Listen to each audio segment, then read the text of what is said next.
rahmatullahi ta'ala wa barakatuhu. Masu kallon mu barkanmu da sake kasancewa tare da ku a cikin shirin gwagwarmaya.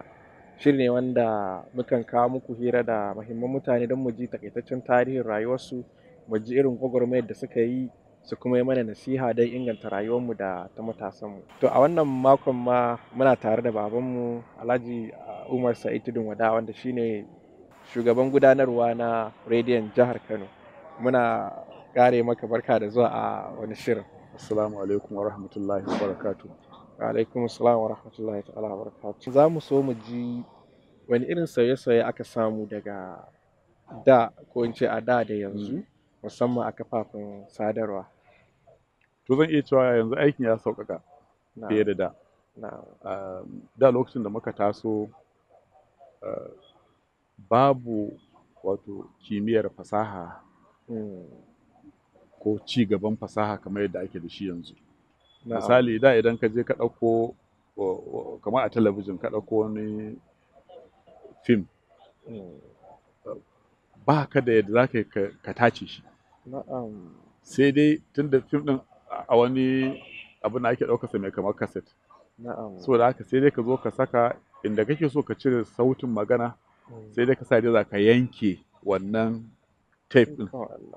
Ka sake jona, ka yanke gurin da baka so ka sake jona. Haka zaka idan kana da shiri na awa ɗaya, to ka yi tunanin ya tsawon lokacin zai ɗauke kamun ka tace shi. Ka saka kana ji ka zo inda baka so ka tsayar, ka yanke nan ka yanke ka sake jona ka ci gaba. Sai ka ga shiri na awa ɗaya watakila ya ɗauke kwana uku kafin ka iya tacewa. To ana ci gaba kuma har sai ka zo aka samu ci gaban da wannan tape ɗin dai yanzu an yi masa edita, wato an yi ɗan injin da za ka iya tacewa ba tare da ka yanka tape ɗin ba. To shi ma ɗin kuma ya ɗaukar lokaci, tunda abu ne ƙato, wani ƙaton kaset da ake kira yumatic. Za a gan shi haka kamar girman littafi, amma kwata-kwata abin da zai ɗauka minti 30 ne ko awa ɗaya. Saboda haka in ka shiga ɗakin adana kayan fim na gidaje, saboda za ga kanta ce na wannan kaset an cika gu. To amma dai wai ci gaba ne akan bayan. To ana tafiya a hakan kuma Allah ya kawo sauki, kimiyyar fasaha ta zo, aka sami abin da ake digital. In ka samo fim ɗinka za ka tsaya kai amfani da kwamfuta ka tace shi. Har ma in ka goge wani abin gargaya kana son za ka iya koma ka ɗauko shi daga kwandon shara ka sake dawo da shi. Kuma sannan fim ɗinka na awa ɗaya ka ga dama za ka iya tace shi cikin wani ƙaramin lokaci. Za ka iya sa shi ma a sautin gudu, ina tafiya magana tafiya da sauri kana gani inda ba ka so ka ɗan cire shi ka ci gaba. Haka dai, saboda haka fasahar zamani ta inganta aikin samar da bayanai da labarai matuƙa. Da idan aka tura ka Rano daga Kano, ka je ka ɗauko labari, sai ka tafi ka ɗauko, ka yi awanni ta tafiya awanni na dawowa, ka zo ka tace, sai ka ga ɗan rahoto na minti 3 ya ɗauke ka awa 10 ko fiye. Yanzu ko saboda ci gaban fasahar zamani, ko ce aka tafi Jamus ka aiko da rahoto, daga can kai tsaye za ka aiko da rahotonka nan take a ji ka kai tsaye, ba wani ɓata lokaci. To sannan da ba za ka iya ɗaukar shiri ko gabatar da shi ta waya ba. An kana so ka hira da mutum yanzu yana gidansa, kana studio ɗinka, za ka iya buga masa waya, kuna hira kana ɗauka. Ko da mai hoto kake nema, akwai irin su Skype ɗin nan, za ka hira da mutum ta Skype, muna gani kai tsaye, a buga mutum ta Skype, ina zaune kana Kano ina Lagos, ko yana Lagos kana Germany, kuna magana kuna mu'amala. Saboda haka an samu ci gaba sosai, kuma aikin ya sauƙaƙa, ya ƙara inganta. Alhamdulillah. Sannan wani sauyin kuma akwai ilimi yanzu. Da haka ake shiga aikin, ilimin ya taƙaita. Da duk arewa jami'a addini suke darasin yada labarai da jami'ar BUK ta nan Kano da jami'ar Maiduguri. Yanzu kusan ba za su lissafin wa arewa. Kowace jami'a yanzu kashi 70% na jami'o'inmu suna da wannan sashe, kuma kullum ilimin ake dura yaran suna fitowa, shi ma ci gaba ne. Gaskiya ne. To alhamdulillah, to ma iya so mu ji kuma menene tasirin kafafen yaɗa labarai ga al'umma? Kafafen yaɗa labarai na zamani suna da tasiri kwarai da gaske. Kuma za mu iya cewa yaɗa labarai ba wai rediyo da talabijin ne kawai ba, ko jaridu. Saboda in mutum ya duba tarihin isar da saƙonni, za ka ga cewar ko iyaye da kakanni suna da hanyoyinsu da suke isa saƙonni, wanda za mu ce a wancan lokacin su ne manema labarai, su ne masu isar da saƙonni. Wanda da ana cewa ana amfani da lokacin duhun kai, ana amfani da hayaƙi. Idan misali sarki yana so ya kira jama'a ko wani taro, ko ana so ba a sanar da su wani abu, za a kunna wuta, wani hayaƙi ya tashi, hayaƙin za su gani su san cewa sarki yana neman su. Aka zo ana kaɗa kuge. Idan aka yi kuge, an san akwai labari, ko za a tafi yaƙi kenan, ko akwai wani muhimmin bayani da sarki zai wa al'umma. Aka zo aka fara sankira. Sankira wanda maimakon kuge zai zagaya yana sanar da mutane cewa sarki ya ce a yi kaza, ko a bar kaza, ko yana neman a zo, ko a yi kaza. Duk waɗannan su ma hanyoyi ne na isar da saƙonni. Akwai mutanen da suke cewa, ni ba malami ba ne, amma akwai mutanen da suke saka hatta sahabban manzo Allah sallallahu alaihi wasallam misali, waɗanda suka yi aikin tattara alƙur'ani da adana shi har muka same shi a yadda yake yanzu, kamar aikin jarida suka yi. Tunda aiki ne na samar da bayani da kuma isar da saƙo. To kamar yadda ni ba malami ba ne, amma dai akwai wannan. To yanzu kaga kenan aikin isar da saƙo ina da tasiri matuƙa. Kuma al'umma ba ta taɓa ƙoshi da kafofin yaɗa labarai ba. Duk lokacin da aka samu, da a Kano gidan rediyo ɗaya ne da mu, gidan talabijin ɗaya. Yau muna da gidajen talabijin da namu da ba namu ba, in ka haɗa ba za su lissafu ba. Amma na gida Najeriya, a Kano ana da gidajen talabijin kamar 7 ko fiye. Muna da gidajen rediyoyi guda 17, kuma har yanzu ana ƙara ƙirƙirowa. Kullum ba ka taɓa jin an ce sun yi yawa ko sun isa ba. Kuma kowanne yana da irin tasirin da yake yi akan al'umma.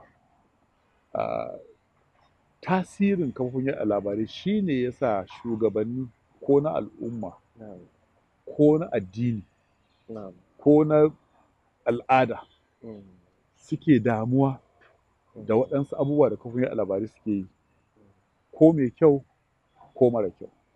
Za ka ji ana cewa kafar yaɗa labarai kaza ba ma son abin da suke yi, saboda za ta gurɓata mana tarbiyyar yaranmu. Saboda yanzu hatta tarbiyyar yaran da suke tasowa, dole kafofin yaɗa labarai suna ɗaukar wani kaso na rawa a ciki. Saboda haka tasirinsu yana tasirantuwa akan yara matasa masu tasowa, wanda kuma wataƙila abin da aka gina musu a cikin zuciyarsu a lokacin da suke tasowa ɗin, ya zama ya zauna tare da su duk lokacin, hatta girmansu ya zama suna da tasiri. Wannan ma tasirin kafofin yaɗa labarai ne. Shugabanni na siyasa sun damu ƙwarai da tasirin kafofin yaɗa labarai, saboda musamman yanzu da muke harkar dimokuraɗiyya, kafofin yaɗa labarai suna da tasiri wajen yabawa ko kushe shugaba. Ta yadda idan an zo zaɓe ma, wannan yabon ko kushen zai zama ya yi tasiri a wajen za a zaɓe su ko ba za a zaɓe su ba. Haka kuma yana da tasiri wajen yayata irin aiki da gwamnatoci suke yi da hukumomi, saboda yana da irin bayanan da suke samarwa yana da tasiri akan talakawa. Sannan babban aikin kafofin yaɗa labarai aka ce shine su isar da saƙo ga talakawa, sannan kuma su dawo da martani daga talakawa ga shugabanni. Saboda haka ana amfani da kafofin yaɗa labarai idan gwamnati tana so ta fito da wata manufa. Akwai abin da ake cewa wai flying a kite, wato a ɗan jeho maganar a gani menene zai zama raddi ga al'umma, za su karɓe shi ko ko za su yi watsi da shi kafin ma a ce an fito da wannan manufar. Idan hukuma ta auna ta ga cewa wannan abin zai yi farin jini an fito da shi jama'a za su karɓe shi, sai a fito da shi. Idan ta ga cewa akwai kuskure wannan abin zai jawo wa gwamnati baƙin jini ko zai jawo matsala ko zai jawo a zanga-zanga ko zai jawo kaza, to sai ta sake komawa baya ta sake duba wacce kwaskwarima za a yi wannan manufa domin abin ya samu karɓuwa. A taƙaice dai ina ganin saboda tasirin kafofin yaɗa labarai a al'umman nan tamu, babu wata hukuma ko wani shugaba na jama'a da zai iya cin nasara ba tare da kafofin yaɗa labarai ba. Lallai ku tasirin nasu ba ƙarami ba Yana da yawa. amma yawaitar su fa kana ganin cewar yawaitar su ba zai haifar da wata matsala ba, saboda an ce in komai yayi yawa wato yawaitar su ba zai haifar da matsala ba, saboda takaita su kuma shi ma matsala ne. Yadda Allah ya halicci jama'a al'ummu ne, kowa ina da alƙiblarsa, ina da inda ya sa gaba. Saboda haka idan ka ce ka takaita yawan kafofin yaɗa labarai za ka ga cewar a yawancin lokuta ana yi wa wani kaso na al'umma rashin adalci. Saboda ba a isar da saƙonsu, ba a jin ta bakinsu, ba a kuma bibiyarsu a ji ra'ayoyinsu akan waɗansu abubuwa da ake aiwatarwa. Ƙofa da aka buɗe ta kafofin yaɗa labarai su yawaita, za ka lura yanzu muna da kafofin yaɗa labarai, wani harkar addini ya sa gaba, yaɗa addini da faɗakar da jama'a, wani harkar nishaɗantarwa ya sa a gaba, wani harkar labarai kawai ya sa a gaba, wani harkar zamantakewar al'umma ta yau da kullum ya sa a gaba. To kaga kenan ka ba da dama kowanne kaso na al'umma ya zama an masa adalci. Idan ka zo nan baka samu abin da kake so ba sai ka tafi can. To wannan zaɓi da aka ba al'umma shine muhimmancin samar da kafofin yaɗa labarai gwargwadon iko. Na biyu, yawan kafofin yaɗa labarai ina ba da dama a jawo jagoranci linzami. Kamar na shugabanni.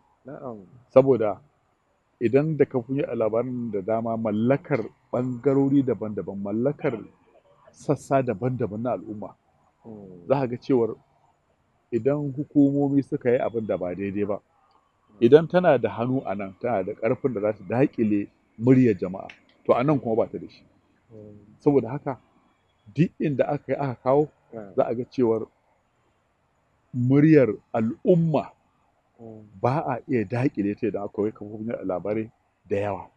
Amma idan ta taƙaita ya fi sauƙi a daƙile wani abu da hukumomi ba su so a sani. To shi ma yana da ɗaya daga cikin muhimmancin yawaitar kafofin yaɗa labarai. Sannan kuma samar da aikin yi. Gaskiya ne, kuma shi ne ma babban. Kullum matasa suna ƙara yawa, ƙwararru da suke neman aiki. Idan baka samar da kafofin yaɗa labaran da yawa ba, ba za su samu aiki ba, sai a samu matsala a cikin al'umma. Da kuma samar da ƙwarewa. Idan mutum ya je jami'a ya karanta, ya yi nazari akan harkar yaɗa labarai, to fa ba zai samu gogewa ba sai ya fito ya yi aiki a kafofin yaɗa labaran nan.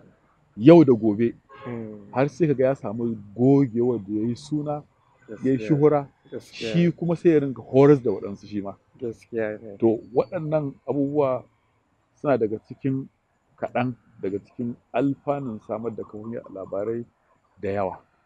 A baya na ce dama su ba sa kaɗan. Gaskiya. Amin ba sa yawa. Ba sa yawa. Duk lokacin da ka kafa kafai a labarai za ka ga akwai buƙatar ta. Na'am. To ana nuna mana lokaci a lokacin tafiya hutun rabin lokaci yayi.